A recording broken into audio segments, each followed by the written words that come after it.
જય મા ચામુંડા। તો ભાઈ મારા મોજીલા મિત્રો, હું છું ગુરુભાઈ, હું છું પારું, અને અમને જણાવતા ખૂબ જ આનંદ થાય છે કે ધર્મ જાગરણ સમન્વય સૌરાષ્ટ્ર પ્રાંત પ્રેરિત આપણું એમ કહેવાય કે સુપ્રસિદ્ધ યાત્રાધામ ચોટીલા છે, ત્યાં દર વર્ષે ડુંગરની પરિક્રમાનું આયોજન થાય છે અને આ વર્ષે પણ આ આયોજન થવા જઈ રહ્યું છે। આ આયોજન દર વર્ષે જે ચૈત્ર માસની નવરાત્રી છે એનો જે પહેલો રવિવાર હોય છે ત્યારે થાય છે અને આ જ અંતર્ગત આ આયોજન આ વર્ષે 22 માર્ચ 2026 અને રવિવારના રોજ થવા જઈ રહ્યું છે। તો મારી તમામ ધર્મપ્રેમી જનતાને એ કહેવાય કે નમ્ર અપીલ છે કે મોટી સંખ્યામાં આપ ઉપસ્થિત થાવ અને આ જે યાત્રા છે, આ પરિક્રમા છે એનો લાભ લ્યો। પરિક્રમાની શરૂઆત આપણું જે તળેટીમાં મંદિર છે નવગ્રહનું ત્યાંથી થવાની છે। ત્યાં ધર્મસભાનું આયોજન છે સવારે 8:30 વાગે।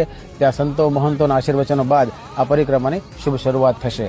તો આપ સર્વ ભક્તોને ફરીવાર એક આમંત્રણ આપું છું કે મોટી સંખ્યામાં આપ ઉપસ્થિત રહી અને આ જે આયોજન છે એને સફળ બનાવો અને આ આયોજનનો લાભ લ્યો। બરાબર છે? તો બધાએ પહોંચી જવાનું છે।